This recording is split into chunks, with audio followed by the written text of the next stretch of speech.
not in a mood, cause my flight delayed. So I jumped on a private jet and I'm asking a pilot the ETA. Lambo parked on a landing strip, everyone in my gang and my DJ paid. Why is my man talking about inshallah? These times he don't even pray. Why is my man wearing a Jesus piece? How did she squeeze in them jeans? Big behind and petite waist. Take time with the GBG, we don't beef nobody like GBK. Woke up on the wrong side of bed, so he's gonna get slapped if I don't have my piece today. I love my young boy. Hello everybody flooding in. How's everybody doing on this amazing day? Rate the song. I'm literally a bad man. Won't lead him straight, I'm stuck to little bro like PVA. Paid already, I don't need no hit song. We don't need ID, little bro 17 in the club, he ain't scrolling TikTok. F's just saw him a thick one, which one? Who do you want, bro? Pick one. If I shoot my shot, I'll hit one. Matter of time till I get them all TikTok. Yuri in bad man mode real. I don't even have a belly. How's everybody's day? We're doing reacts. Yo, what's up, Alex? We're doing reacts. Before we do start, we are gonna listen to the Eminem Houdini new official music video released today. It got already 7.5 million views. I'm having a burger. W. Yep. Alright, so let's get started. Let's get down. Wait, why is the thing notch kind of back? Oh, because this is the. Alright. Houdini official music video. Let's go. This song is amazing. Alright, let's see. It's Paul. I was listening. Hey, it's Paul. I was listening to the album. Good fucking luck. You're on your own. Yo, Eminem game ready. I love play. Who's got a problem? Check this out. The fuck?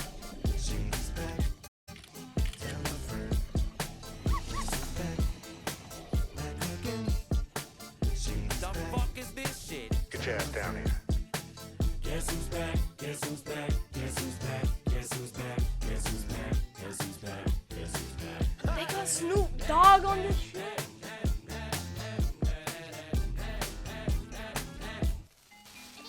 Well, look what the stork brung. Little baby devil with the forked tongue. And it's sticking out, yeah, like a sore thumb. With a forehead that it grew horns from. Still a white jerk. Pulling up in a Chrysler to the cypher with the Fikes perks and a Bud Light shirt. Lyrical technician and electrician. Y'all light work.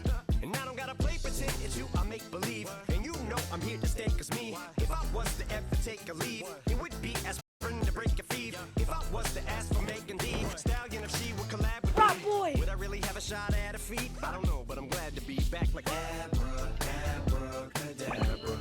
If I'm my last trick, I'm about to reach in my back, bruh. Cold. Cold. Shady. Poof, just like that, and I'm back, bruh. Shady's game.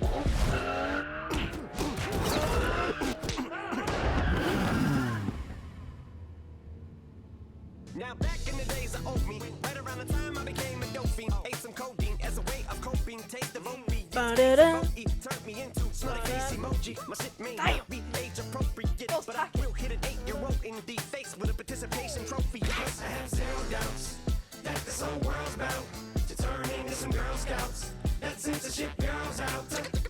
So when I started this verse, it did start off lighthearted at first, but it feels like I'm targeted, mind-boggling how my profit is skyrocketed. Look what I pocket, yeah, the shit is just like y'all have been like jogging in. I've been running at full speed, and that's why I'm ahead like my noggin. I'm the fight y'all get in when you debate who the best, but I'm some white chalk, and when I step up to that mic, cock it in. Oh my God, attention, you can out again. Abracadabra. If I'm my last trick.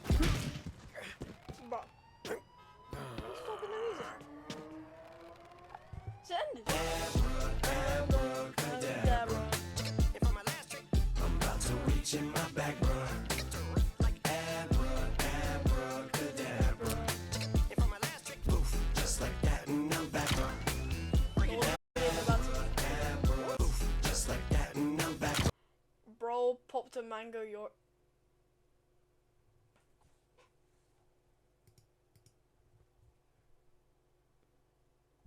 Number one up.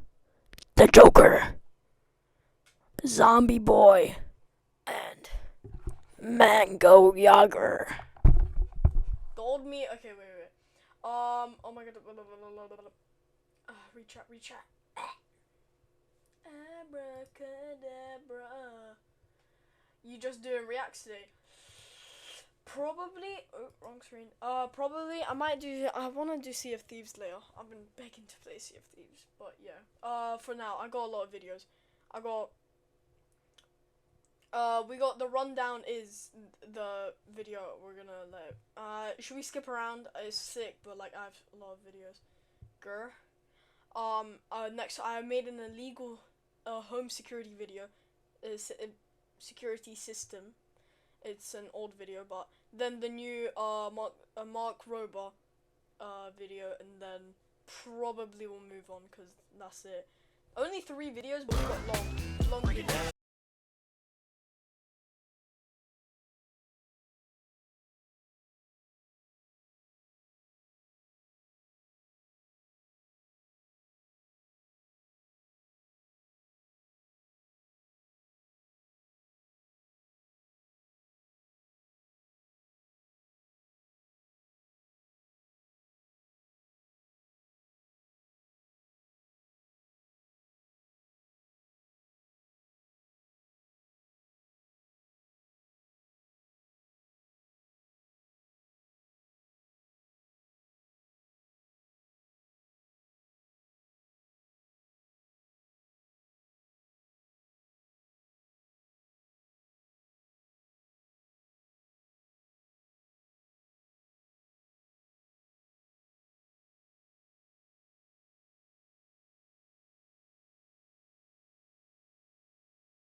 Chat, what would you rate that song? Abracadabra. I don't know. Easy 10? Because I'm literally slim. Bro, not a 10. 100%. Bro. 10? A 10 is... Should I get a buzz tomorrow? Yeah. Get a buzz and, I mean, you're already kind of blonde, so, you know. Not a 10. 10 is like... Bro, 10 is not... 10 is like a Kanye song. Just for him releasing a new song. Yeah. I don't know. It was good, but not like a 10, you know? Probably 8. Easy 8. Okay, next video. I made an illegal home security system. I did a thing. Come on. How you going? This is my mate's house, which, as you can see, doesn't work very well. he doesn't know who burnt his house down. Police are tonight hunting an arsonist who targeted the home of controversial Friendly Geordies YouTube blogger. But I promised to help him by making a terrifying security system which would prevent anyone from coming near his house ever again.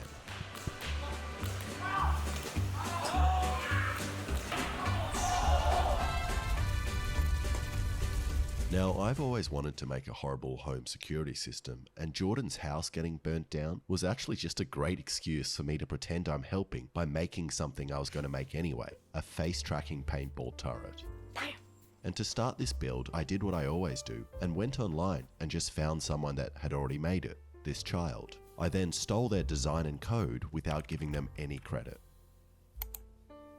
Now the child is using 2 motors to move the Nerf turret up and down and side to side, and I reckon if I just upgrade the motors and wooden frame, it should work in the same way, even with a much heavier paintball turret. And to do this, I bought a much more expensive material that children can't get their hands on.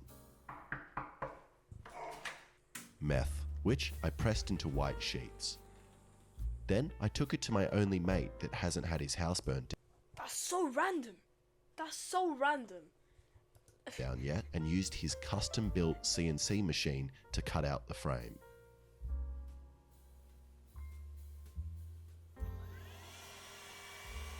Damn.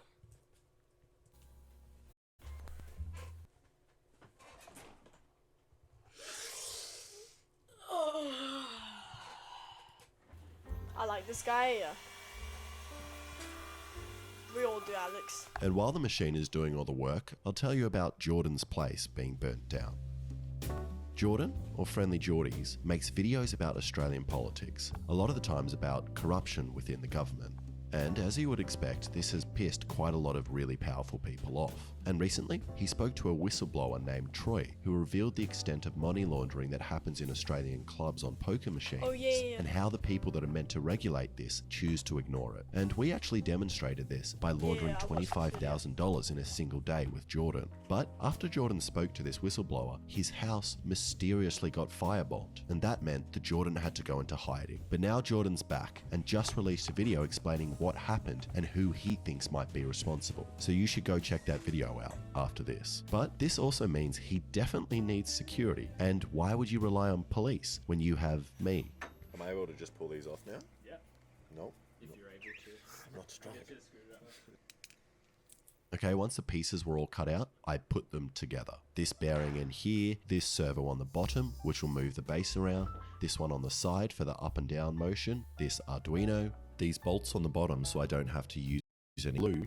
Then I screwed in this arm, and then put a leg on the other, and then finished it off with a little bit of hot glue to stop it creaking when it moves.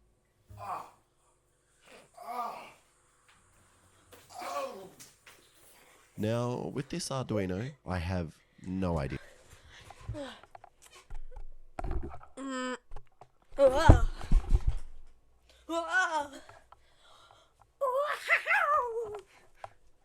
I don't even know How what to write code commentate for on this it, but video. luckily I don't have to, as the child's code should work on this in exactly the same way. So I opened up my computer, which of course has Opera GX on it, the sponsor of today's video. I'm sorry at the thing. Just kidding. GX is also customizations and a few downloading to this web, which which is connected to the Arduino, which will link to download Opera GX today. Okay, back to the kid's code, which works by communicating to this webcam here from the 90s, which is connected to the Arduino, and then these 2 servo motors, which work together to move the webcam so it points directly at a person's face. It's finding me. Okay, let's see if I move to the side. This is terrifying. It finds my face so well. What about down here? It found me. What about up here? That's actually freaky. What about moving?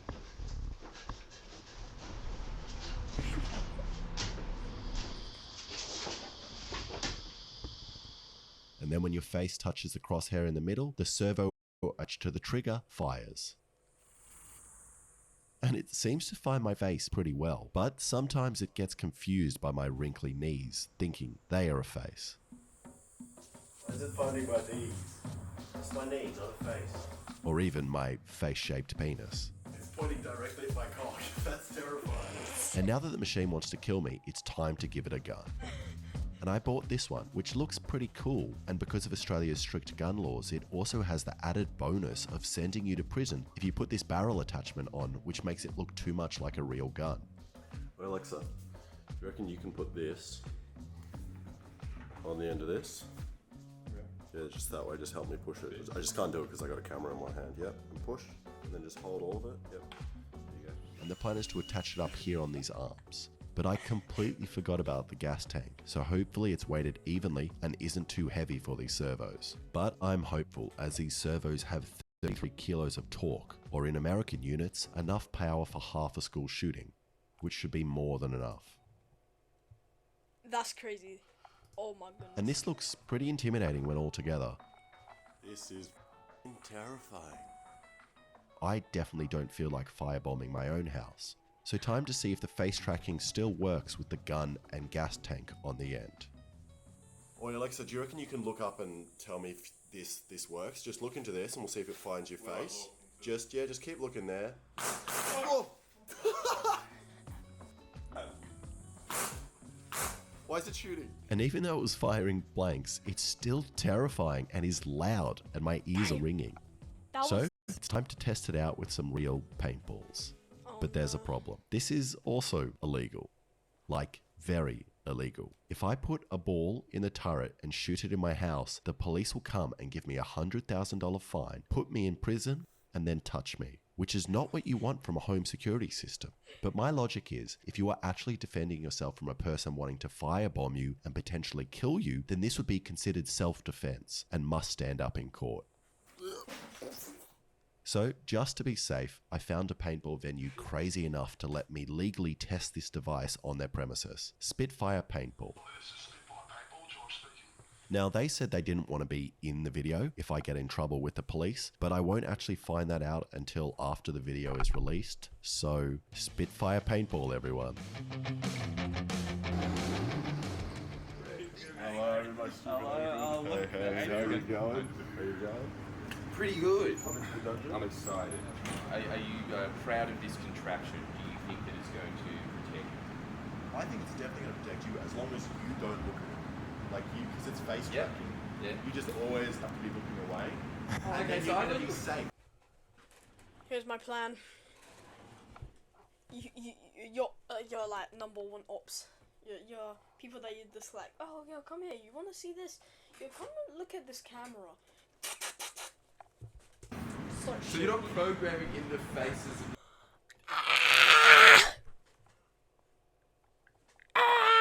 Yo, paintballs hurt like crazy. They hurt so much. You think, oh yeah, it's just like a little ball. Nah, they fire it at you so hard. It's just like, and it explodes as well. So little pieces. Oh, it's terrible. The enemies that you want. It's terrible. Any face. Oh no.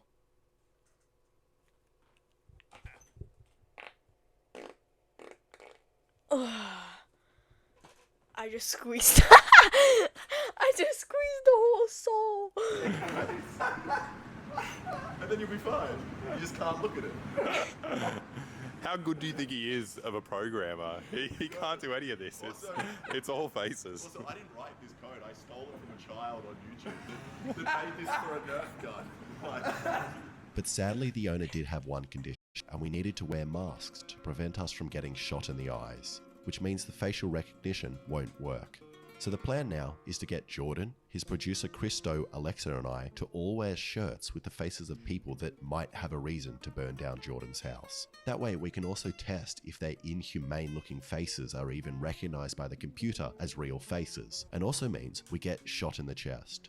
So time for the first real test, which I decided to do as a matador.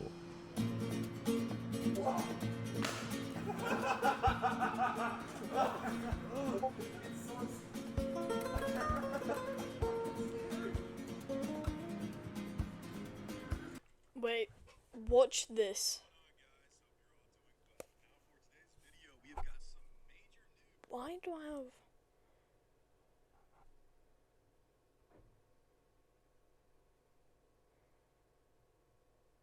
I built a surgery robot. I'll add it in the video. Watch later.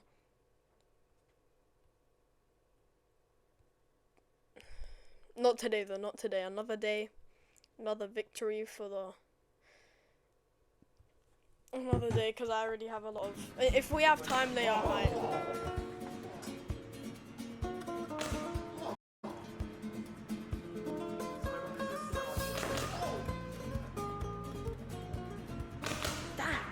So it's good. No. Might be the best thing I've ever seen now. And that seemed to work really well, and it was searching for real faces to shoot. So I put on one of the face shirts and got in front of the turret.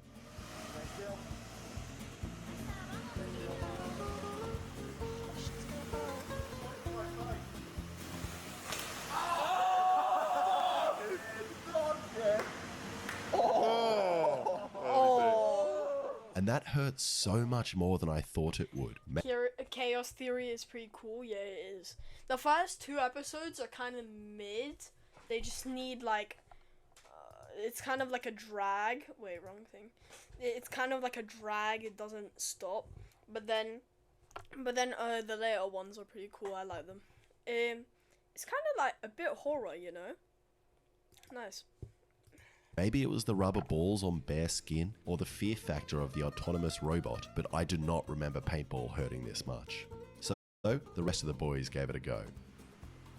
And Christo seemed quite calm and managed to face the turret directly. Stop.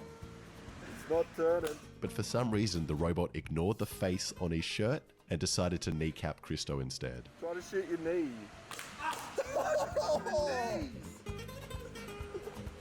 Oh shit, it's pointing at its knees. Oh. Christo, run! It's pointing at his balls! Run! Run, Christo! Huh? Fuck!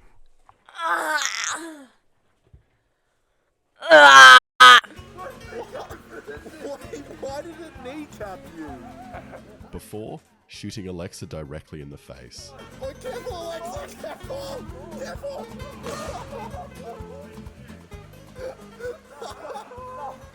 Then it was Jordan's turn with the Gladys Berejiklian face. And the robot, for some reason, really struggled to recognize her as a human. But eventually, it worked. She's a lizard person. She's a lizard person. She's a lizard person. She's a lizard person. Should I just start tweeting out? Just start. I'm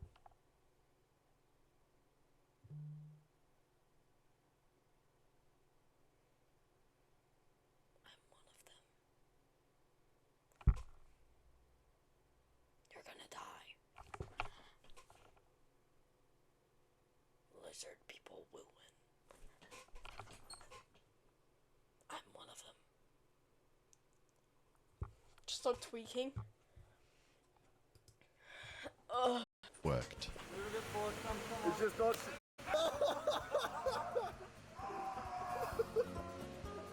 And as you can see, it's actually quite hard to get hit. And to get the turret to actually shoot us, we had to flatten our shirts and walk very slowly towards the camera, which luckily is what most criminals are known to do before burning down people's houses. Why are yours so wilted? And after comparing our battle wounds, of which Christo had the most, we decided to run through a scenario. Jordan would lie down sleeping like he normally would at home, and we would try to sneak up to him with a petrol can and burn him alive. So now, enjoy Alexa, Christo and I being tortured.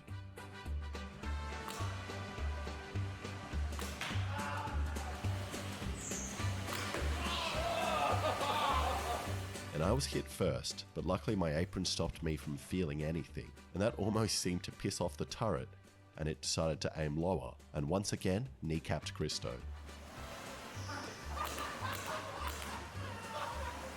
And the turret was working really well this time, as we were moving around and jumping in front of the crosshair a lot.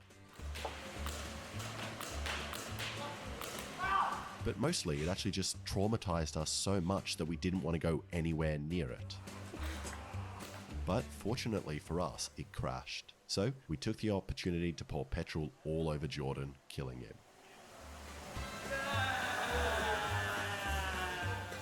And then, to make it worse, just as his cameraman was asking Jordan if the turret made him feel safe, Feel safe? No, not at all. the turret crashed and shot Jordan in the neck.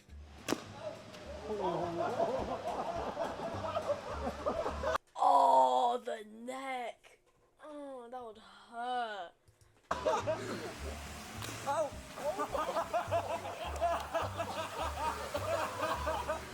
So we decided to try it one more time. It hears you. It hears you while you sleep.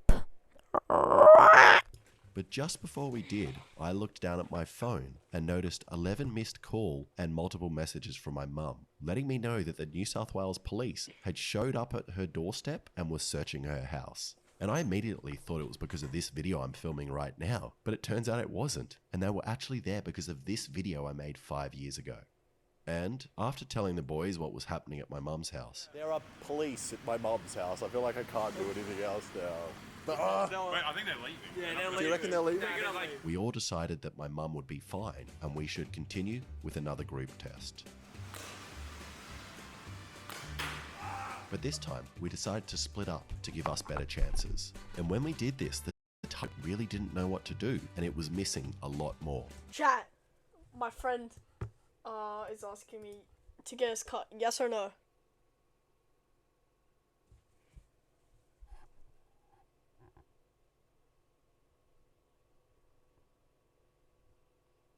I say yes.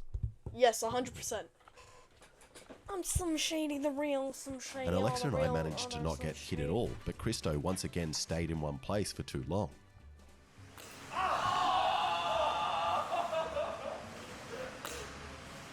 Before Alexa snuck around and burnt Jordan.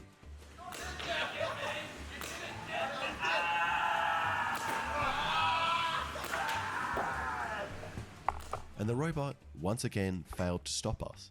And maybe this was because the faces were too small and kind of wrinkled and hard to detect. Oh, you got some good ones. So we decided to give the robot a bigger target, and the boys drew John Barilaro's beautiful face on me. I mean,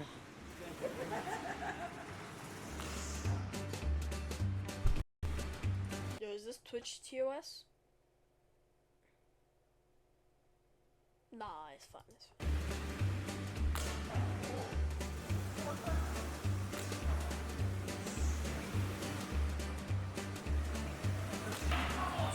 And I don't know if you can tell by the way I'm tensing and screeching like a goblin, but this is terrifying. Mostly because my mind is trying to keep me in one spot long enough for the turret to find the face.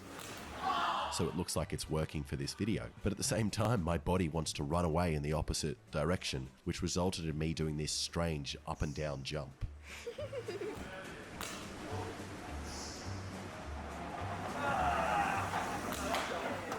I'm done. that one really hurt. That one hurts so much. Oh. I hate that. I hate that so much. I've never seen your body tense that much in my life. Really? You're like, ugh, you're like a monster. It was disgusting. And in one way, that worked really well, and all of us have some nasty wounds. But it wasn't enough to stop us from burning Jordan alive in all 3 tests. But I don't think he's in a position to be picky. So I welded up a bracket and went to his new address at 109 Kirribilli Avenue 2061 New South Wales and installed it next to his front door. And now, at the bare minimum, the next person that burns down his house will have some recognizable paintball hickeys on them. Thank you so much for watching. If you like that, please subscribe. Yo, W, I did a thing. Go follow him and subscribe. That was W video. Next, we have to move on. W. Wait, let me remove that real quick. Next. Which has more to Lava versus lasers, which is more destructive, Mark Rober.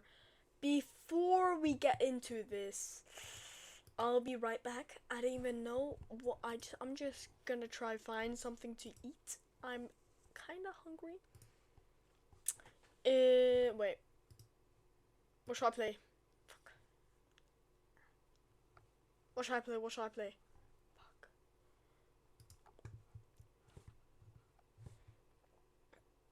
Alright. I get a kick from champagne. Mere alcohol doesn't thrill me at all. So tell me, why shouldn't it be true? I get a kick out of brew.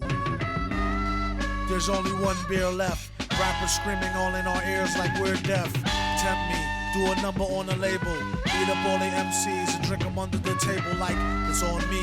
Put it on my tab, kid, however you get there. Foot it, cab it, iron horse it. You leave it on your face, forfeit. Across the mic, hold it like the heat, he might toss it. Told her, tell him they stole it. He told her he lost it. She told him get off it and a bunch of other more shit. Getting money, DTs be getting no new leads. It's like... Alright, we have to speed run. Come. Destructive power. Lava versus lasers, which is more destructive. Mark Rober, why am I not subscribed to Mark Lava Rober? or lasers? Well, today we're going to answer that age-old question with a bit of a scientific face-off by testing each against 7 objects. Yeah. Chat, what do you think? 100% lasers. In a way, lava. Like, I feel like lava's just old. How the fuck? Okay, if lava's actually that good, why is just lava sitting in the middle of rocks?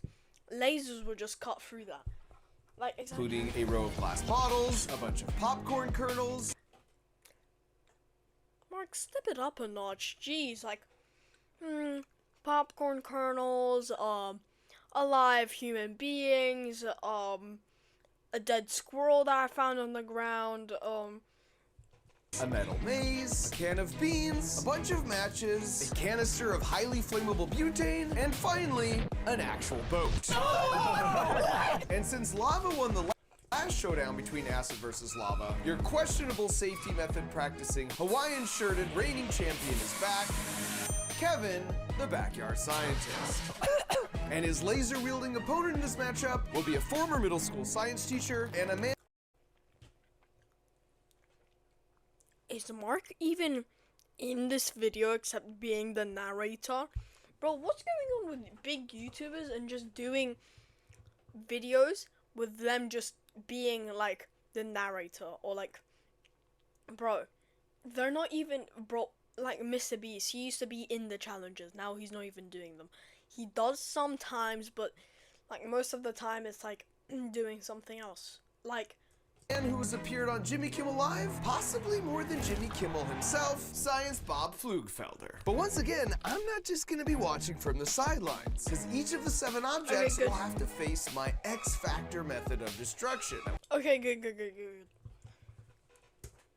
Will be different for each object. So for example, that highly flammable canister of butane gas might be dropping into the path of 2 katanas spinning at 1500 RPM in a small room filled with open flames. And as expected, the nerd trash talk commenced immediately. I love Kevin's cute little backyard builds. You're going down, Bob. Don't go sleeping on the X Factor.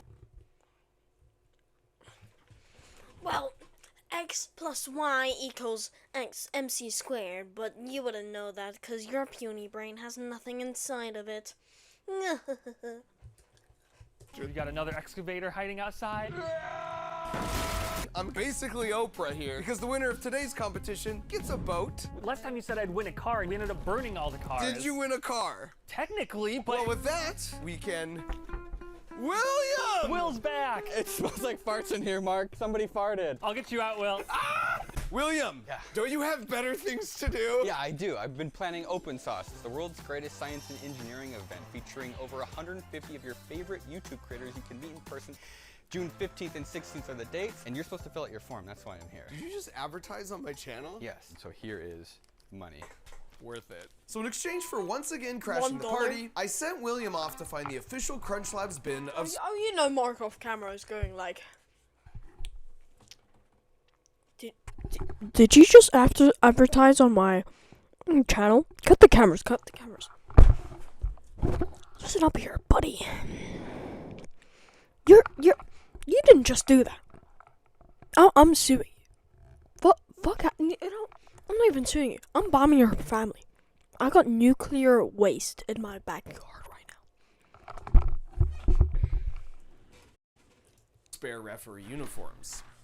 I forgot about that thing. It was time to commence our 7-item showdown of destruction, starting first with the row of glass bottles. What I have in my hand is a 3,000 watt water-cooled high-powered laser. This thing gets hotter than lava, Kevin. Only in a tiny spot. That's all we need. I'm not even gonna wear my glasses. You have to wear your glasses. Okay, I'm sorry. Here we go. Oh my goodness. Whoa, it's like a mini volcano. Holy. Bob slowly worked his laser through every bottle, setting them up so he could breezily knock them down. So that's a good way to cut a glass in half. Which was fair enough, but could lava do better? Let's do it. Nice. And by the way, if you've ever wondered how to make lava, all you do is stick rocks in a graphite crucible, then heat them up to 3,000 degrees Fahrenheit so that the rocks just literally melt and turn into their liquid form. By any chance, can you order that machine and those rocks on Amazon? Because if yes, I might be in a great deal right now and making, liquid lava. Look at that. Wow, that's actually hot. Hot lava.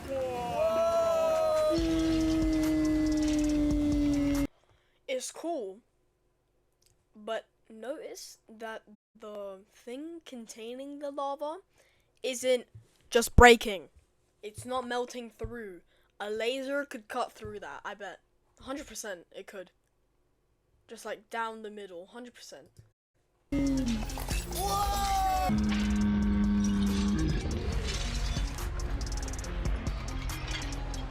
Whoa! Oh, you still got one!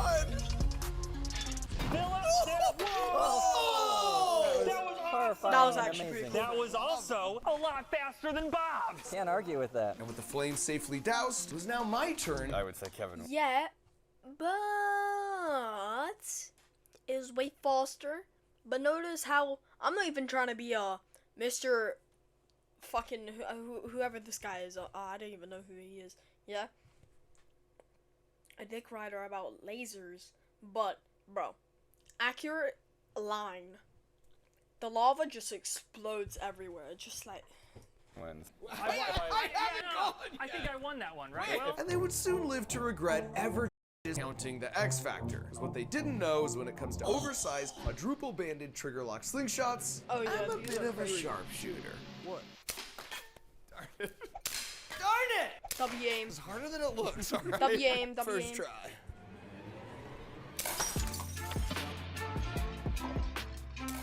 Oh, that's pretty cool. Yes! And yeah, my slingshot eventually handled all of them. Mark, you made this easy. It's Kevin. let's go. Next round! So Lava put the first points on. Bro, it's not him. It's the laser guy, and it's not. Bro, Mark, I don't even know what you meant about. Bro, if you thought making a slingshot was a good idea,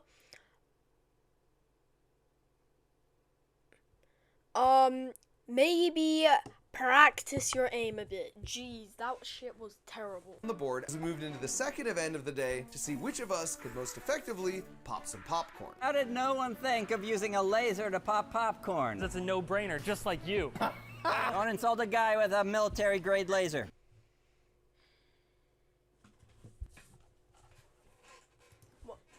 What's this guy's name with the fucking laser? Here's what you do. Yeah, that's a no-brainer like you. Listen up, buddy. We just fucking lost them. Oh shit. Is my camera broken? What was that about? Did you guys see that? Yeah. Just fucking knocked that. Come on. Come Come on, that's what you have to do. 3, 2, 1. Wow! Whoa, I see a kernel. Look! Are they popping? No, don't play, man. You got a laser. Don't play. Heat up the pan. Shoot under it. What? Oh, I may have set it on fire. This looks repulsive. You haven't tasted it yet. It's like a little bit burnt. See? Oh! Just needs more time. But Bob's time was up. You have a plan, Kevin? No. First, just like Oh man, That's dude, clever. that's Guy Fieri right there. this. And then, here we go. Popcorn on top. Whoa! Oh, you really whipped for it. Oh yeah. Oh, wow, look at the smoke. Is it off-gassing and then burning? Whoa. That's That is one of the craziest things I've ever seen in my life. I think it's Whoa! We got some Chat, what do you popcorn. think? Kevin's popcorn Chat, was what the do you think Mark's X-Max or X-Factor is gonna be? Just a stove? clear winner in quantity. Taste test. But how is the quality? Oh, it's chewy. Huh. Oh. No, that's not good. Wow. Lacking. Severely lacking. It just tastes like smoke. That's horrible. Which brought us to the X Factor and this odd-looking contraption. Okay, now I just turn. This should make popcorn really, really fast. Basically, the way it works is you put the kernels in the top of this mini chamber, and then you lock it closed and heat it up over a small fire, which causes the air pressure to rise really high because the air can't expand out like it wants to as it heats up. This new pressure then pushes back on each kernel, squeezing them in all around like a weighted blanket to keep their kernel shape, even though they're now totally hot enough to pop into popcorn. So after putting a liberal amount of butter and salt into this bag here, and then prying off the lid to the chamber, 3, 2, 1.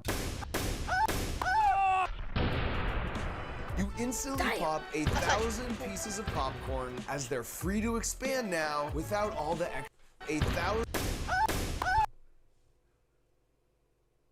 Yo, you guys can't even see him. Wait.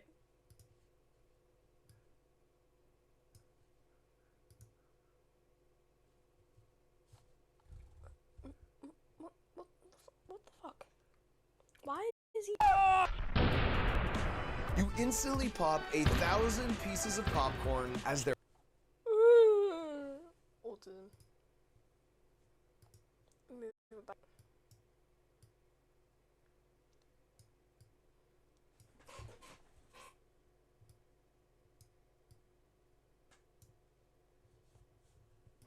Dave? Like that? Yeah. They're free to expand now without all the extra air pushing them in. Whoa! Whoa! And after a quick shake, I'll be the judge. That's pretty good. That's really good, actually. Yeah. If mine was covered in salt and butter, it would taste good too. Yeah, let's test it. Okay, wait, no. Winner is Mark! Yeah! And that meant the Underdog X Factor was tied with lava as we moved into round 3, the Metal Maze. And Science Bob's plan was to use a series of mirrors to send his beam through the maze straight to a balloon filled with flammable gas. Ooh, balloon. Fastest way to solve a maze is to use the speed of light. 3, 2, 1, powering. And while it instantly got through the maze, all of the mirrors did too much to weaken the intensity of the beam. Bob, it didn't let you flash paper. Can we just do it manually?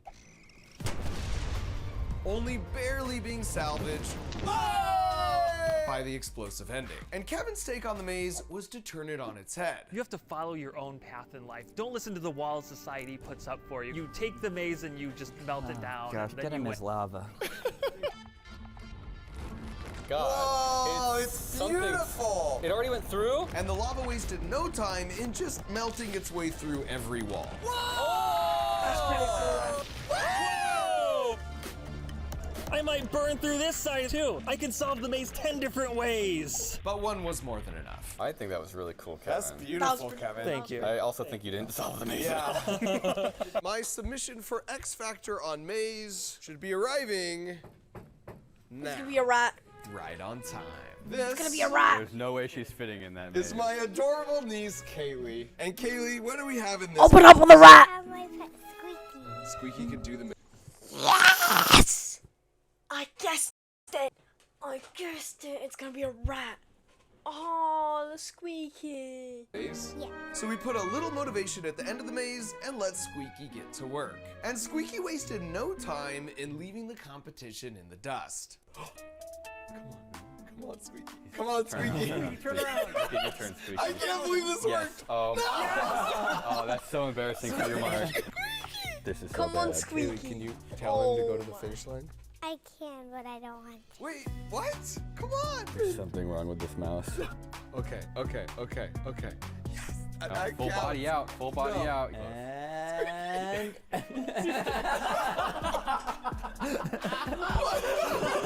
Ain't no way.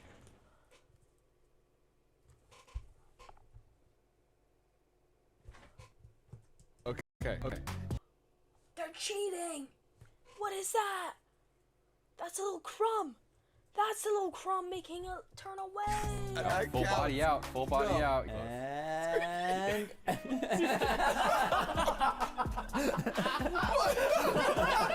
Science Bob attempted to console me with a scientific explanation for Squeaky's cold feet. mammals don't like being out in the open because that's where predators are. So right now it's probably feeling a little more protection. So knowing this, we gave Squeaky a nice protected VIP line straight to the cheese. And soon enough... Oh, that's it. Go into Science Bob's clothes. That would be awesome. Yes. Fall down his pants. Do it. So I sent my adorable niece Kaylee off to wait. It's your call how you want to play this. While we all wait for William's final call. I will say, she cries easy. And while the judge deliberates his final decision, Judge. you might have noticed my backyard. If it's not fucking Squeaky, whatever his fucking name is, George, I'm coming for you. Has once again sprung up in Crunch Labs. And that's because to help fight summer brain drain and make this your least boring summer ever, by popular demand, we're bringing back Camp Crunch Labs. And this year, not only have we triple reinforced the roof, but we've also added the Fort Nuts Treehouse. And just like last year, it's a 12-week virtual summer camp featuring all new, way bigger mega experiments that I do that look sort of like this. And then super challenges you do at home that look sort of like this. And the best at-home super challenge submission of the whole summer gets a platinum ticket to come out right here with me to be in the 12th and final summer episode. On top of that, usually the Crunch Labs build boxes where we build a really fun toy together where I teach you. I like this. This seems cool. I just feel like virtual. Why do you make it virtual?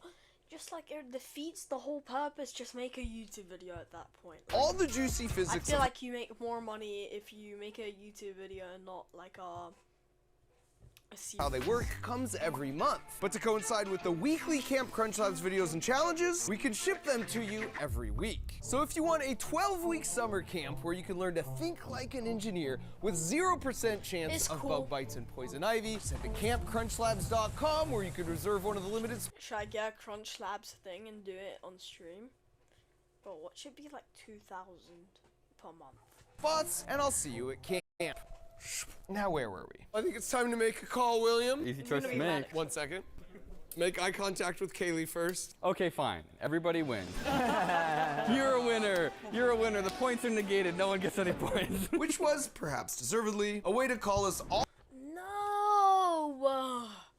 The laser guy and Squeaky should get points. Not the lava guy. The lava guy didn't even make the maze. All losers on that round as we moved on to the tastiest round yet, beans. Welcome to the Crunch Labs kitchen. Chef, yes, chef. Here we go. Warm them up gently, then they will be delicious. Looks like he's welding beans. Once they're warmed up gently. Besides, Bob, you're leaking beans everywhere. This is a crime against beans. Just like Grandma makes it. Smells like Grandma. It's like mildly room temperature beans. 5 stars. So all Kevin's lava had to do was beat room temperature beans. This is gonna be way better than your laser beans. Kevin, you look like a chef from the future. Thank you. Oh!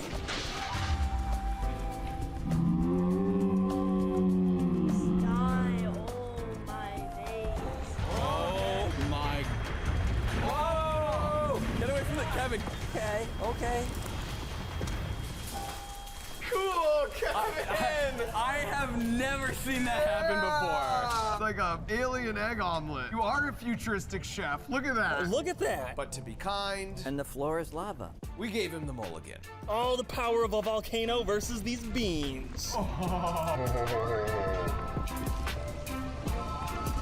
is lava, yeah. Oh my God. Wait, that can of beans is gonna explode. That's what I'm kind of worried about. Wait, Yeah, is yeah, it gonna Kevin, I would put that down and get away from the beans. Wait, Get away, get away, get away, get away, let's get away, stop- get away, get away, From the get away. beans. Is that getting Kevin, get away bigger? from the beans. Kevin, join us. It's getting bigger? It's gonna explode, bro. Well, I know. I want to get covered in beans. So we waited to see if these were truly some ticking time beans. This is horrifying. The second I let guard down, it's gonna explode. You look like a Muppet.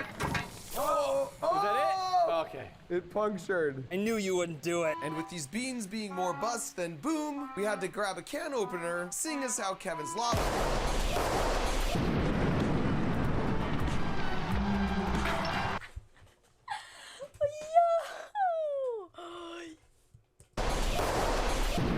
They were like, nah, it's fine, it's chill, it's already still.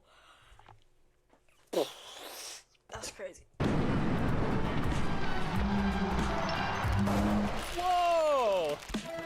Never mind. Raining beans. Are we rolling? Oh my My ceiling! They'll come back down any minute now. That is quite possibly the biggest and loudest explosion we've ever had at Crunch Labs. And we've had a lot. Dude, the floor is slippery. Dude, there's no beans! Wait, there's no more beans. What? Fortunately, we found just enough for a taste test Oh, cool. before moving on to the X Factor There's more than one way to boil a can of beans. with a twist they never saw coming. Because that clear container is actually a vacuum chamber, and by sucking out the air on the chamber, I would lower the pressure on the beans, causing them to boil. You might have noticed this effect when you're at higher elevation in the mountains, where the air pressure is lower and it takes longer for something like your ramen noodles to become soft, even though the water is boiling. With less air pressure, the boiling point of water is as much as 10 degrees lower, so the water just can't get as hot before it turns to steam. Oh, yes! They're like rising out with the foam. It's disgusting, Mark. Looks like a root beer float. Wait till you taste it. And once it had been given enough time to really boil, I switched off the vacuum, letting the air rush back in as I prepared to plate. Judge? They're colder than room temperature. So you get negative points because you made the beans colder. There's only one of these that was memorable, and it was Kevin's bean bomb. Yes! So Kevin pulled ahead by 1 point, but it was still anybody's game.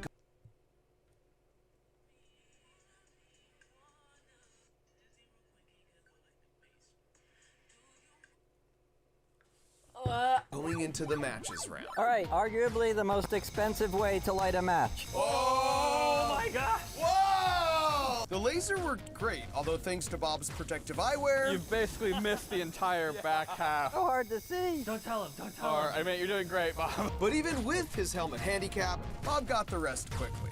Wow! And now for Kevin's contraption, a spaghetti pot with slots he had cut in the bottom and then bolted it to the end of a router motor, hoping the centripetal force would fire the rapidly spinning lava into the matches. 3, 2, That is 1. not gonna work. Yeah, nice. Yo, that's like. It was quick, beautiful, and left a ton of flames. I can't believe it! Unfortunately for Kevin, the flames just weren't on the matches. You're burning it with a crucible. It's not even lava anymore. It got kind of sad. Here we go. For the X Factor, I filled a squirt gun with acid in the hopes it would create an exothermic reaction on the match heads, causing them to ignite. I can have the minions bring you some lava. I don't need your big lava. Whoa! Chemistry. I think you need a time lapse instead of high speed, Mark. That's nerd trash talk right there. And so we did put it to a time lapse, and we found out that if we gave it enough time, it still burnt out. Science Bob had the most effective method of lighting Yeah, a fire. he did. Laser. No way. So Science Bob was finally on the board as we moved into the flammable butane cans. We've been trying They're rigging my boy Bob. to answer some important science questions here, and the world wants to know what happens if we hit a laser on a can of highly flammable butane. What happens? Well, I don't know, so we're gonna find out. Oh. 3, 2, 1. Okay, okay. Going down, going down.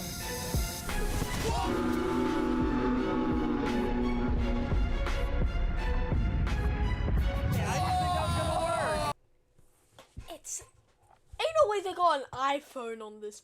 Bro, this iPhone is coming out with trauma. Have you seen that TikTok thing where it's like the guy with the army in the trenches? Bro, that iPhone is coming out. What I was expecting. That's how you laser. It was a strong start for Laser, and now it was over to Lava to see if it could be topped. Kevin, I see we need bunker protection for this. Oh, why? Because it's going to be so good? It's gonna be dangerous. Whoa! That means it's good. Despite my best judgment, I allowed Kevin to continue as he attempted to ignite a butane canister by dumping a bunch of lava on it. And the result was actually gorgeous. Gorgeous. As the venting butane forced the viscous flow of lava streaming back up into the air. Whoa! And when it was finally through, Look at the bubble on the floor! it left so much to see. Whoa, look at the lava spike on that. Obsidian dagger. And a lot to hear. That's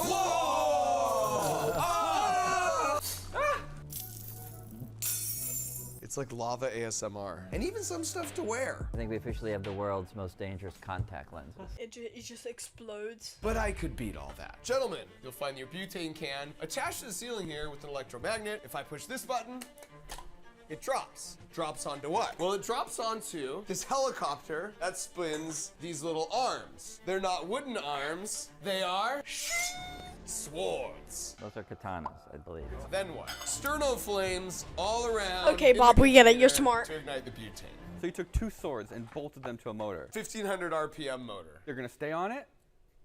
In theory. I lit the candles as I prepared to say hello to victory and potentially goodbye to Crunch Labs. Mwah. Here we go. Spin her up. Oh. Is that as fast as it can go? No. Oh, no. You should say stuff like that, Kevin. Yo, imagine that it flies out. Bro, that's what I'm worrying about. Like, that's what I don't want.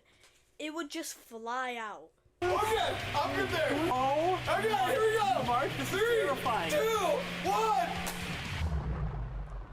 It misses. Oh, okay.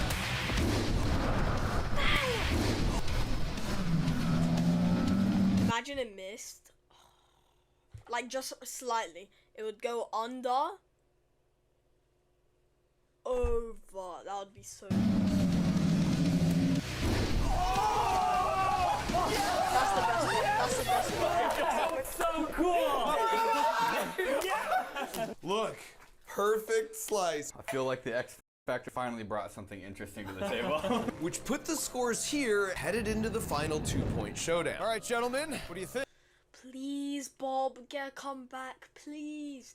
One more point and then it's 2-2-2, please. That one kind of looks like me. Yeah, that's by design. Uh-oh. I'm guessing this is not a race. Yeah, your goal is to sink a boat. The lake had 3 boats in it, each filled with a Easy. self-portrait mannequin and a few gas cans to make things more interesting. Easy Quite for the simply, laser. first to sink a boat wins, starting with Kevin, who is resorting to some medieval tactics. Hey, Kevin, you know what I think of your little catapult? What do you think, Bob? I think it's really cool. I hope it works. Oh, Bob. No, Bob. No! No! You're turning to the light side. No! No! Bro, I hope it looks really cool. I hope it works. No! No! You know, you're... bring back the nerd jokes. Come on, Bob. Jeez, look... Medieval, yeah? Well, you know, I am old, but your grandma's older. Older than that fucking thing. Sorry, I'm not good at trash talk. Bring in the lava! You guys don't have any minions. All right, Kevin, this better be cool. Oh, we're locked and loaded. Here you go. You guys ready? Yeah. Better be cool. It's actually very hot. 3, 2, 1, fire! Oh? It's wasting all the lava spinning. It won't make it.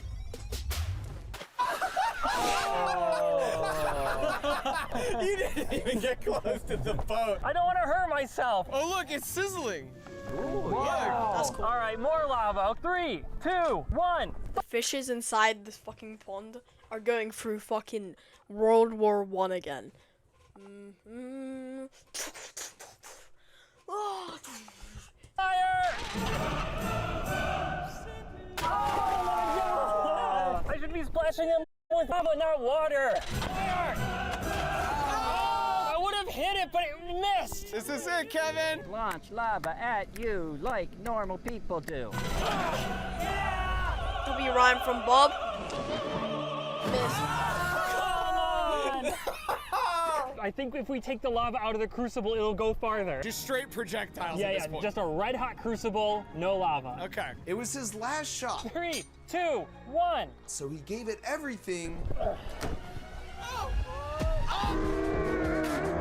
And by sheer luck, he hit one of the gas can triggers. What? We just dropped a bomb and kept going. And we waited for the ship to sink, but alas, it did not. Wow, Kevin. My lava minions are Yes, yes, yes. fired. All right, gentlemen, my strategy here is kind of simple. Simple man, simple strategy. They're letting Bob get lost because he's gonna get a comeback. Come on. Continuing with the medieval Come theme, on. flaming arrow. He doesn't even have a quiver. You just like strapping him to his back? By the way, I got my archery merit badge in Boy Scouts. Is that why it's not catching on fire? It looks like it's supposed to catch on fire. Oh yeah. Mark, what the fuck is this? Bring back the katana machine and just launch it. Okay, straight and true.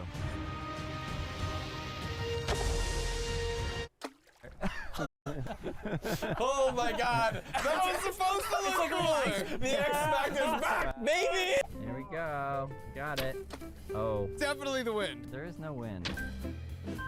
This is so sad. There is Wait. no. Oh my God, that was supposed to look cooler. The X Factor's back, baby. Here we go. Got it. There's only one boat. Oh. There's only one boat. Please tell me Bob wins. Definitely the win. There is no wind.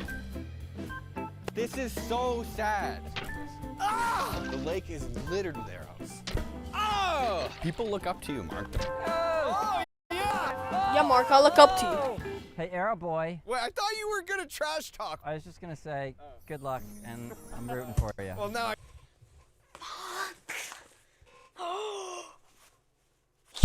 Yo, this is Bob's plan.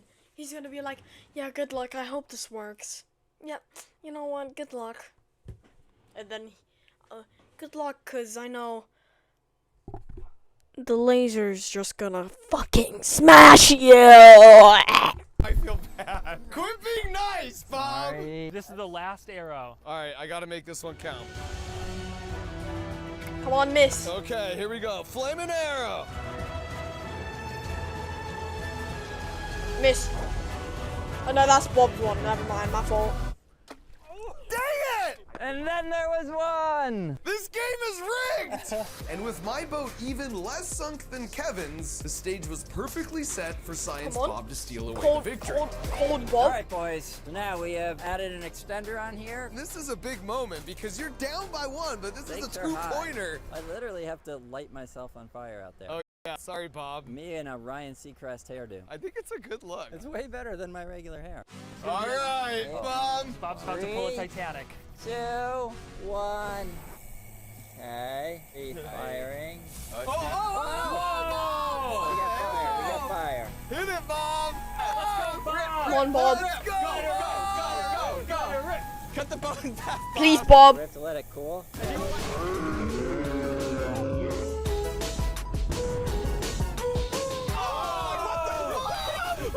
He's not done. That's Mark. All right, still going. Still going. Oh, yeah, look at you burned yourself. Bob, you're on fire. That's what I'm talking about. Bob, you have no mercy. It's already dead, Bob. I really want to win this. It's sinking. I think it's sinking. Fuck yes. Bob, you animal. Relentless. this. I mean, I think you win so far, but... Okay. And as the USS Laser sunk into the watery depths, like any good captain, Science Bob Seacrest went down with the ship. Look, it could be anyone's game at this point. Will, what's the call? It's golden hour. You look incredibly handsome, but you're still the loser. Bob. Bob did damage. Appreciate it. Yes! What? You get a hug? Yeah. And of course, I promised you a brand new boat, so there it is. Oh, that's my boat. But I don't want that boat. Have you ever wanted to go ice skating without having to deal with all that? Mark, you scammer! Bob! Bob. This is a direct message to you. Sue Mark! Sue Mark! I'm joking, don't. Pesky cold ice. Or maybe fully investigate the viscous effects of slime. Or maybe use the power of science to make things for your elite summer science challenge. In fact, with a usual they will Yeah, that's it. attend camp growing. Alright, W video. Do we watch one more? Oh my days, we have so much more. Okay, yeah, we do.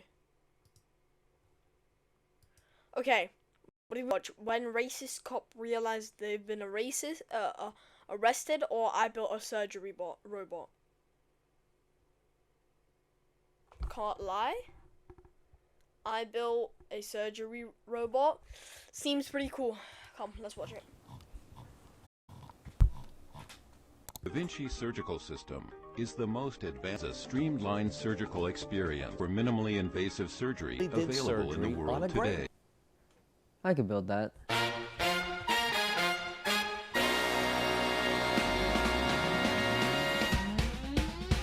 Hey, how's everyone's global health crisis going? My house is on full goddamn quarantine, and I'll probably be dead in a week anyway. Not from the virus, like a electrocution accident or something. It's actually giving me a lot of free time, and what better way to spend free time right now than to help the medical industry? Now, I can't do any chemistry or biology or like body stuff, yuck, but I can do robotics, and let me tell you, those Da Vinci surgery robotics rat bastards are ripping hospitals off. Look at this, $2 million for one shitty robot. They can spend that on a couple hundred bandages or like one ambulance ride in the US. We can build a better surgery robot a lot less. Come on. The biggest flaw in Da Vinci's design is that it relies on these clunky, slow robotic arms for movement. Say you're operating on a patient's foot. He starts screaming out in pain. You gotta get up to his face, smack him around a little bit, make him shut up. Good fucking luck with these robotic arms. They're slow as shit and they don't have any travel distance. Instead, we're gonna mount the surgical tools to a rail system that can move anywhere on the operating table. Hey look, it's past Michael. You know it took him 5 whole days to 3D model and build one rail carriage? What a dipshit. Hey man, shut the fuck up. This shit's hard. Make me, you little bitch. I'm the narrator. I'm like God. You can't kill me. Here's what the final carriage looks like. You see, it uses wheel bearings to travel up and down the slots in this aluminum rod. But Michael, you're just gonna use your hand to make it move? No, you're stupid, and I hate you. For power, we're using a brushless DC motor and an O drive to turn this into kind of like a brushless servo motor. Do I know what that means? Absolutely fucking not. I've never done this before. What I do know is someone told my voice cracked. What I do know is someone told me this would be fast and very accurate. And all you have to do to put it in is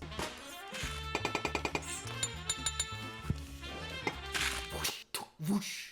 I forgot to record all the sound effects, okay? Give me a fucking break. Lit. I got the motor very professionally hooked up to the driver board, which is hooked up to my computer, so we can see what this thing can do. Okay, so this is the like calibration sequence. It needs to do this before it actually runs. Oh, that's so fucking sick. I think it should be a little faster though. Oh, okay, the motor has default parameters, so you can just turn those up. Let's try it out now. Ah! Oh, no, fuck. Oh, bad. That's good, that's fast. Give me 1 second. You just stand right there. Whoa, it's pretty cool. We just gotta put a few of these together and it looks like this. I did the quirky little snap teleportation thing, right? That was 3 weeks ago. I'm fucking tired. But I built this test platform out of aluminum and wood that I stole from my girlfriend's bed frame. It's not like I can go to Home Depot on quarantine. It's just a prototype so I can write and test the software before I build the actual thing, but even the prototype is pretty cool. It's the same idea with the motor carriage on the x-axis, but now I have 2 additional motors on the y-axis. And on their own, they're just motors. They don't know how to talk to each other, they don't know how to cooperate. But if you write some software that can talk to all the motors, you can make it do pretty much anything you want. This is the homing sequence. It figures out the bounds of the machine by measuring the amperage of the motor on the motors when they stop. Yeah, you can make it. You can make it do this shit. It's maybe not as stable as you'd want it to be, but yeah, it's just a prototype. It's so stupid. So I'm controlling it with my mouse right now. It looks jerky and awful, but it's actually got a really good amount of precision to it. It's kind of going in a circle from the top-down view. Like I said, this is not the final surgery robot. It's gonna be much more refined, much more medical looking, you know, much more safe for the user. And all that movement was controlled by the code I wrote. Don't worry, I'm not gonna show it. I know everyone thinks it's boring, so I don't give a shit what you think. Look at this dynamic bounds detection routine that's fucking sick. Here's a limit switch. You can put it here to detect the bounds of your machine. Yeah, fuck that limit switch. It's cringe. Instead, write some code that steps the motor forward until it starts using a lot of power. Then you know you hit the edge of the rail. And then you know exactly where you are in relation to the bounds of the machine. It's fucking sick. Look how cool the code part is, guys. I'm gonna keep going. This part applies the scaling factors that are calculated as a function of the input. But Michael, I hear you ask. So you can move the carriage over any part of the operating table. This guy is actually so good. Michael Reeves, yo, shout out. You want. Great, but how are you going to move the medical tools up and down to engage with the patient? Well, that's where the carriage utility mechanism comes into play. That's the thing that's going to move the scalpel or the clamp or whatever up and down, which is great. There's just a small problem, slight problem. Well, I built it, which is a good thing. My original plan was, you know, just to have a thin piece of plastic with a motor attached to it that moves a plate. Easy. But then I saw that thing.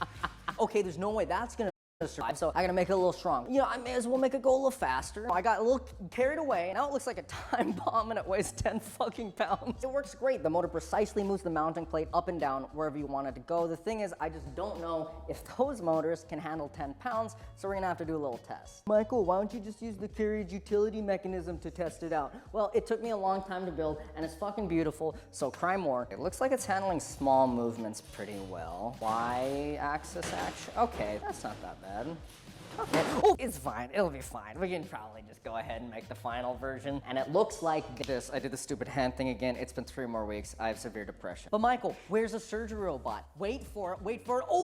Big reveal, this is the surgery robot. Massive payoff, huge. I have brain damage. Behold the superior surgery robot, you Da Vinci shittertons. It's got the comm. It's got the cable management. It's got the super fucking hard to reach driver boards. I don't know why I put them under here. I thought it would look cool. But Michael, does it even work?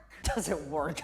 Does it work? I don't know if it works. I haven't turned it on yet. I've been too afraid since it took me so long to build, so I turned the camera on so you can at least see my tears when it tears itself apart. I'm worried about this shit because when I built it, I went ooga booga caveman brain, metal strong. Metal not strong. Metal more like McDonald's play place trampoline. But you gotta take chances when you're innovating on the next great thing, so I'm gonna turn it on. Oh God, oh please. Yeah, okay. Please don't break it. Yeah! All right, the machine's working. Now we can start to control it. But Michael, where's the controller? Fuck you. You are the controller. I got this VR hand tracking camera off of Amazon that works super goddamn well. So you just take the hand coordinates from this, pipe them into the surgery robot, and bing, bang, boom.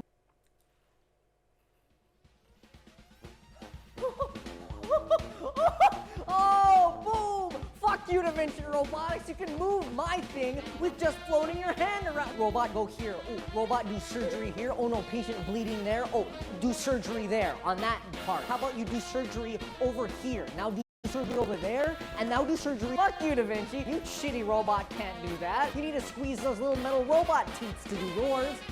Oh shit, before I sell my design to surgeons across the nation, we have to attach some surgical tools to the cum, because otherwise it's just a big ass robot. So let's buy a scalpel on Amazon. Wow, that is just unacceptable. Scalpels are gonna take a whole 3 days. Wow, that's pretty reasonable. Fuck no, that's messed up. Dang global health crisis. That's far too long. If only I had an alternative. When you really think about it, scalpels are just shitty, smaller knives. So why don't we just use bigger, better knives? Like, hello, we already have those. Wake up, sheeple.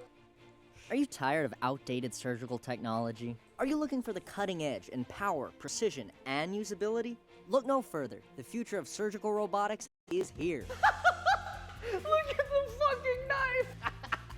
Unlike some other surgical systems, we've run a gamut of tests to ensure our machine has power. I'm gonna stab a pineapple with commencing the operation.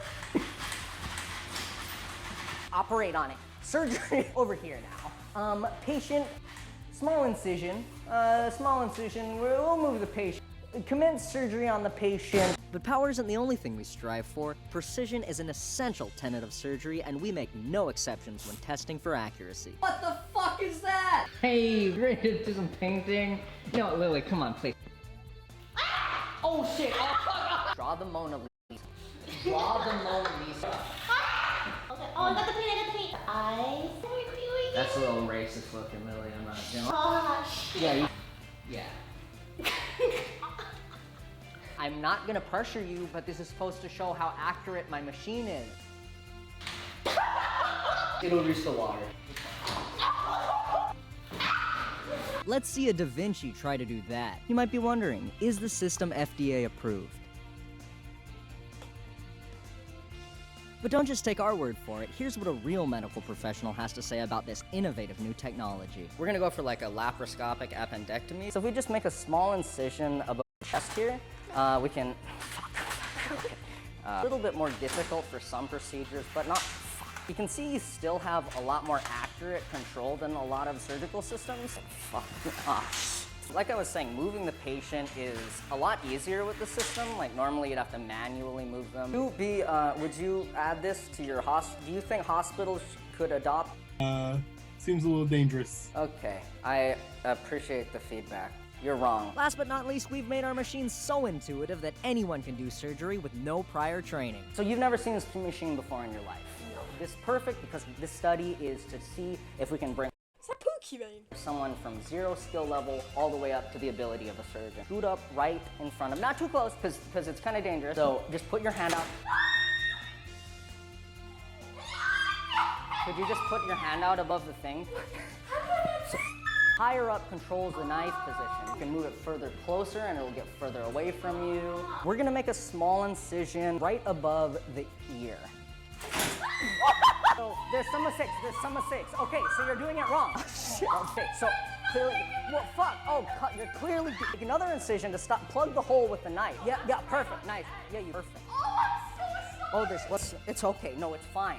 It's learning, it's a learning experience. Try and retract the knife from the head.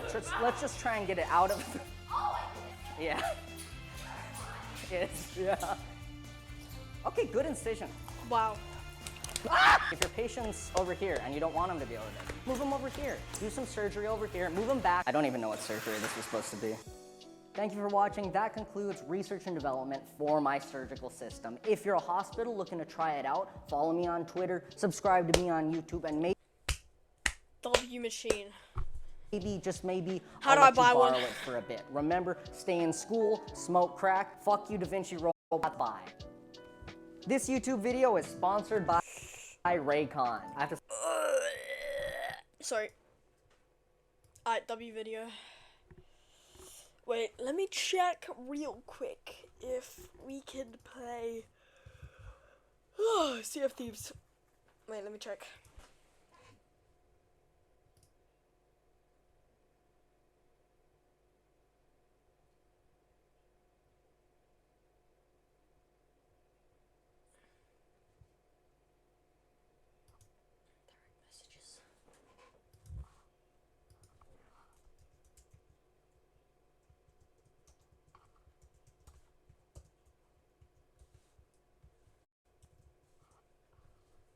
Sea of Thieves? Question mark. Let's see, we'll see.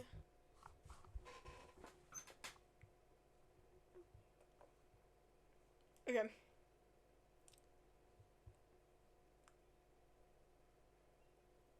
What should we do? What should we do? Wait.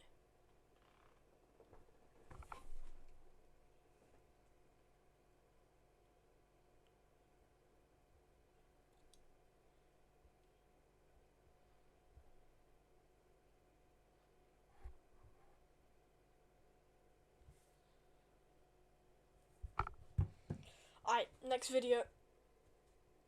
When racist cop realizes they have been Evil and racist cops have always been around, going around abusing their power on minority groups. He saw this and he wanted to make a problem. But what happens when these racist cops get caught in the act? I'm on the same side as you. No, you aren't. Here are 3 examples of when racist cops are caught, starting with the shocking case of Kyle Erickson, who tried to frame a black suspect. A little bit of weed. On the 13th of March 2018, Officer Kyle Erickson and his partner pulled over Jason Serrano and his friend for an apparent broken taillight. However, this stop ended up getting seriously out of hand when a cop tried to plant evidence. The car smells like marijuana, so we're gonna check it, all right? Okay, and then then that's it. Then I gotta make sure everything's good with your end. Just get the taillight fixed. If there's nothing in the car, you'll be good to go. All right? Immediately, the cops claim they can smell marijuana in the car and say that they're gonna have to search it. That's so racist. Usually, a civilian has the right to refuse a search, but if the cops have probable cause to believe a suspect has committed a crime, they can bypass that right and search their property without consent.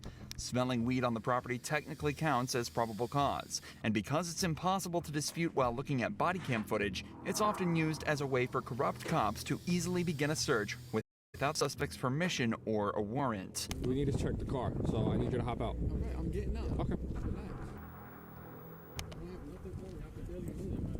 Hang out with me.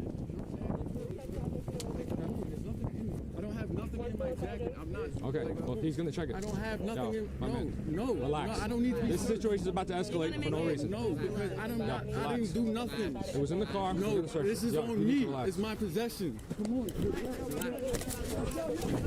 Relax. Relax. Relax. Put that jacket down right now. Put the jacket down. Cuff him up. For the rest of the body cam footage, Jason is left on the ground handcuffed and visibly in pain from the takedown. It took almost 20 minutes for an ambulance to arrive. It's unclear on the body cam footage, but with how much pain Jason is in, it's obvious that an unnecessary amount of force was used to take him down. So for the cops, this is just where the story begins, and you can see the exact moment reality sets in for them. Alright, I'm searching the rest of the car. Actually, I'll let you check. Here, there's my flashlight. I'll stay with him.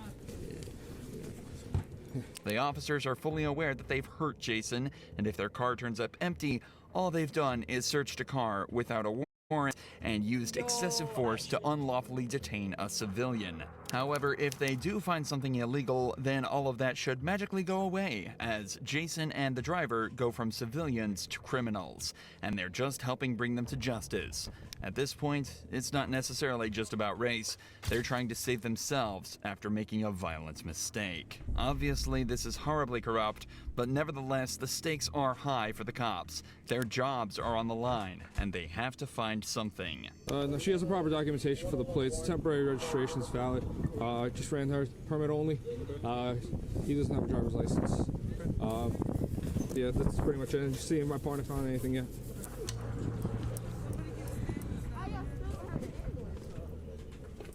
Oh. See nothing. Nothing? After searching the entire vehicle for about 5 minutes, the cops turn up nothing, and they both start to seem more and more agitated. But here's where things take a dark and shady turn. When the officers fail to turn up anything, they decide to get a little creative. See nothing. You know what I mean? Yeah.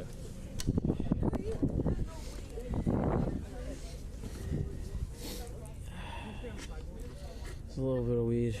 Without even trying to hide it from his camera, the detective places a small bud of marijuana in the cup holder of the vehicle, where he's already checked multiple times. The way the officer does this without even trying to hide it implies that he's almost certain that this will never come back to haunt them, and even suggests that this might not be his first time doing it either. In fact, the way the cops have been talking to each other the entire time indicates that this might just be a regular step in their process. You good? Yeah, good? Yeah. Good. All of a sudden, the cops have a case against Jason. During the stop, they smelled marijuana in the car. Jason became combative after they asked to search it, so they took him down and searched the car, where they found not only a small piece in the cup holder, but even flakes in his jacket.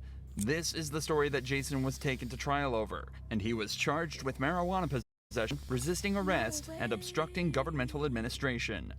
It took over 2 years for this body cam footage to emerge, and only then would Jason's charges be dropped. Predictably, no charges were brought against the officers, but it did raise an important question. What else has been caught on these cameras that's being hidden from us? This is why some people feel it's important to record their interactions with police themselves, just like this black police graduate did when he was confronted by these two officers blatantly racially profiling him. We see some ID. No, what for? I just what's asked your you. What's your probable cause to ask me for ID? It does not have a handicap placard. Read the plate, man. You don't even know what you're talking about. DV. That's disabled veteran plate. We can park in handicapped spot. Let me see some ID, please. No.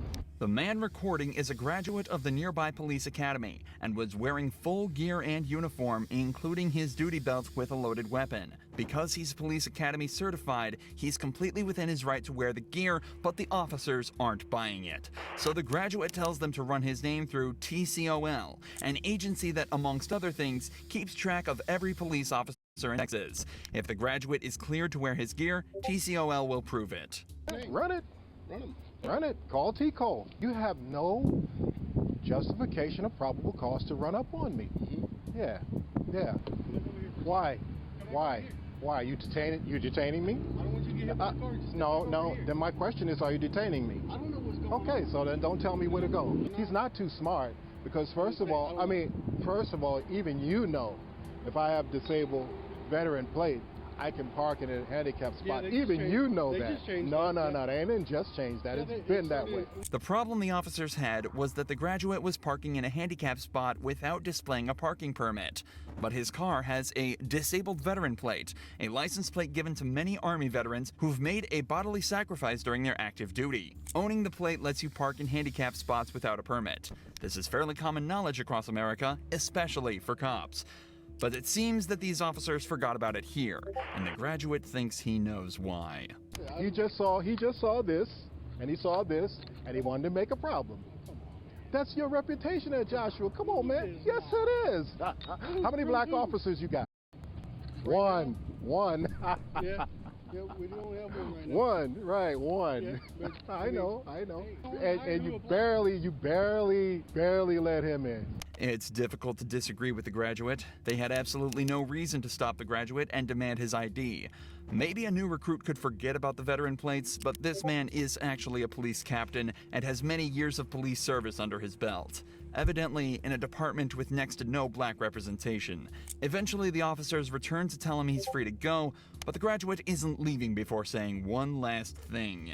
You know, you're feeling small now, aren't you? No, not a bit. You shouldn't run up on people. You have no probable cause. If you wanted to follow me and run my plate, you could have done that. Talk to anybody? No, well, I don't have to talk to you. I don't have to talk to you. That's right. I already told you that. Waste my time and you. You're supposed to be a captain, and you don't know disabled plates have a right to park in a parking spot. And you violating people's rights, running up on them without probable cause. I'm in a uniform doing the same thing for you for free. Alan Eddings, who was the captain. So what?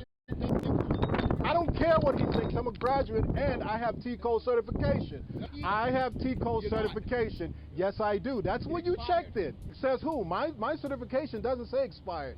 You want it to be expired because you see brown skin. So take a walk. Walk of shame, Captain.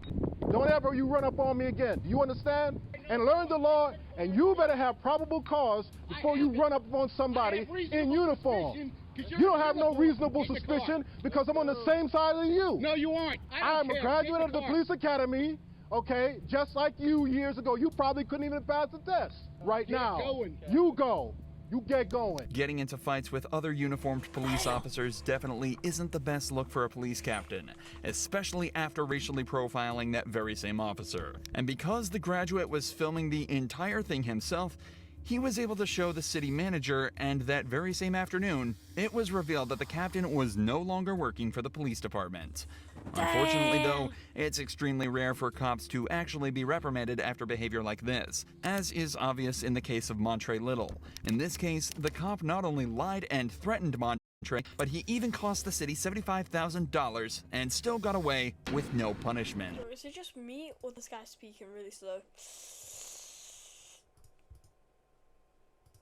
On July 15th, 2018, Montre and his friend were pulled over by the police. The stop started out normal, but quickly evolved into a perfect display of how cops will try to force you into a false confession through corruption and, in this case, racism. What's going on, guys? Okay. Not much. Is this your car? Well, it's a rental right now. My car's in the shop. Okay. Did you something break down? Yes, sir. Gotcha. You guys just came from over the park, right? Yeah, we're just hanging out. That's it?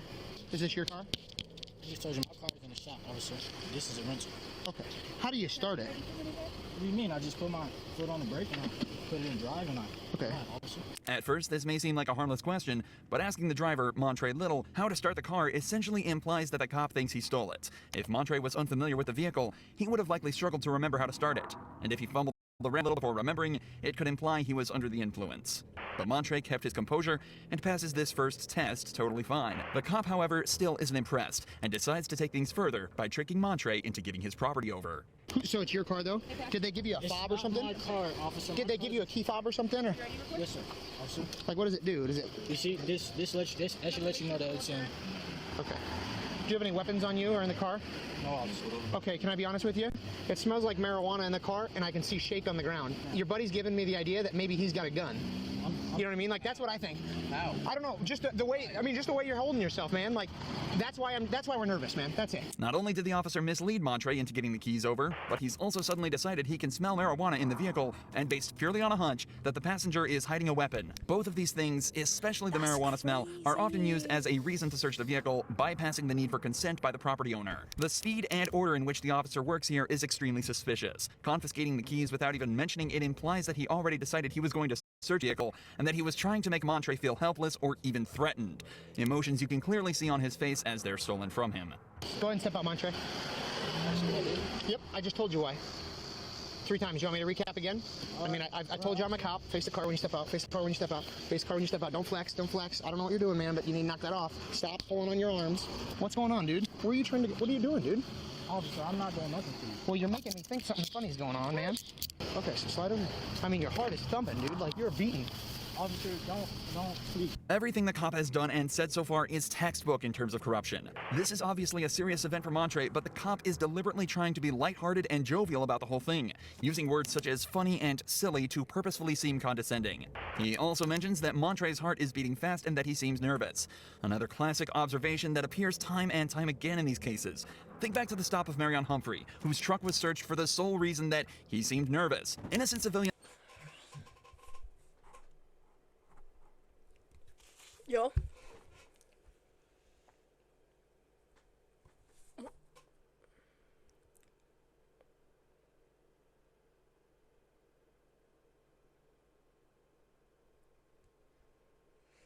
Yeah, you're right.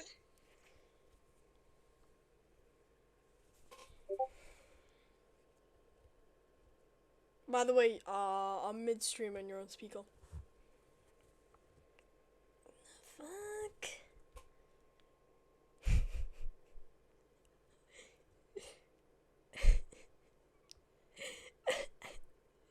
The fuck you mean?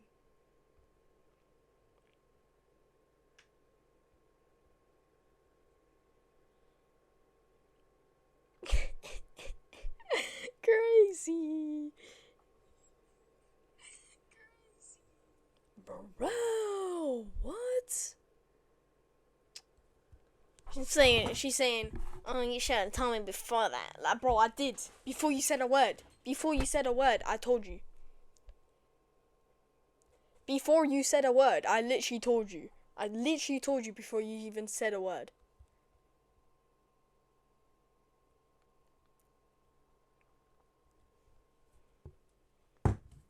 And such Montre will always feel anxious or even angry in this situation, and it's an easy observation for cops to make to detain them and obtain probable cause, which is exactly what the cop did.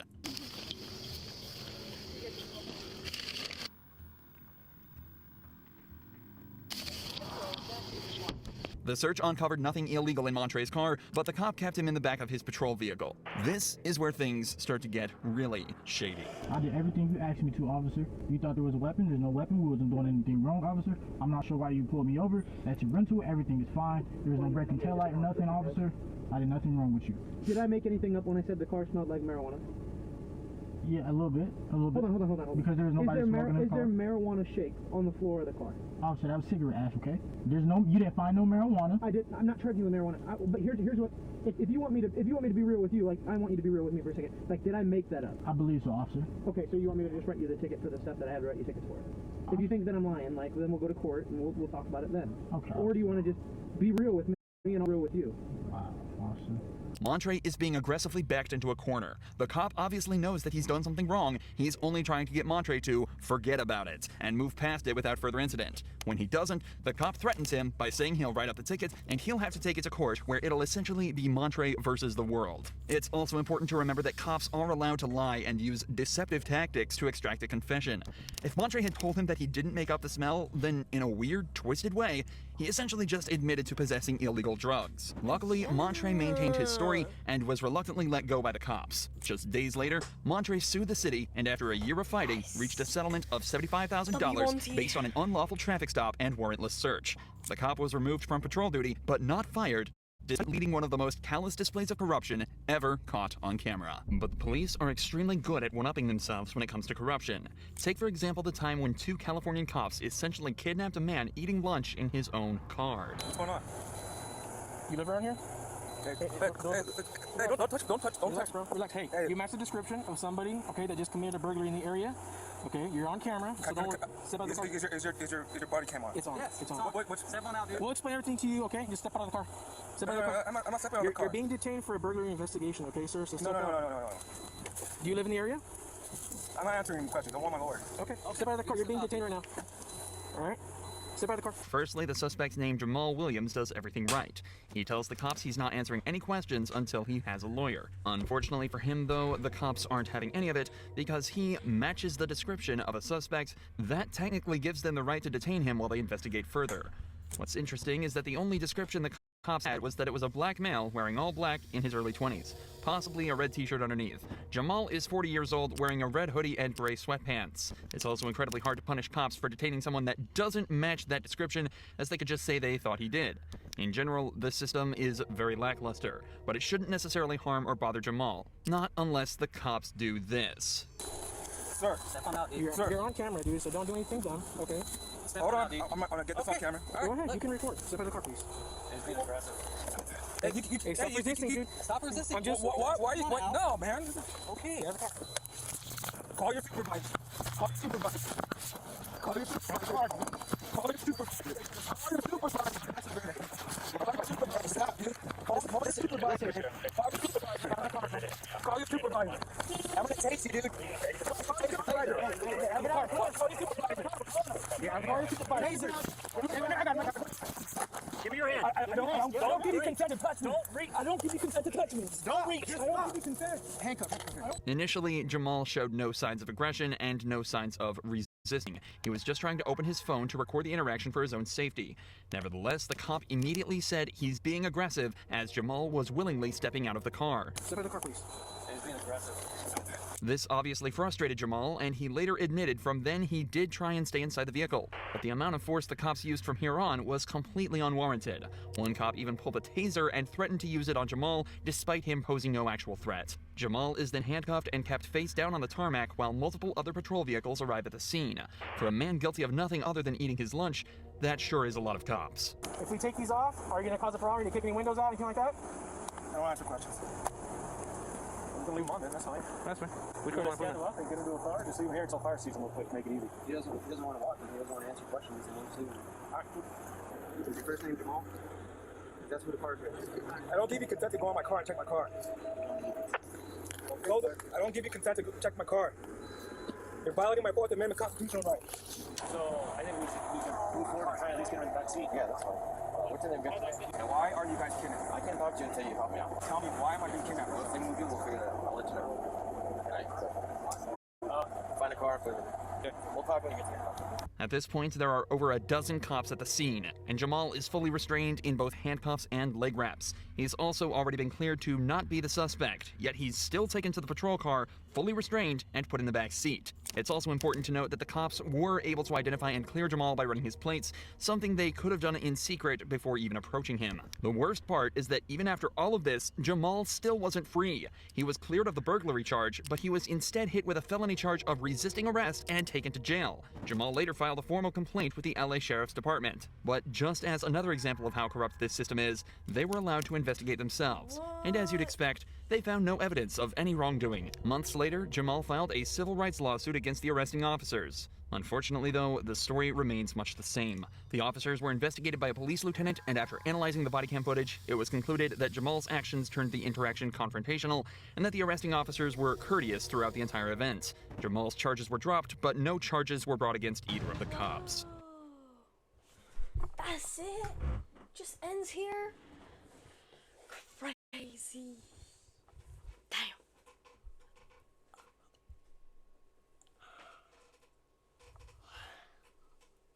Damn.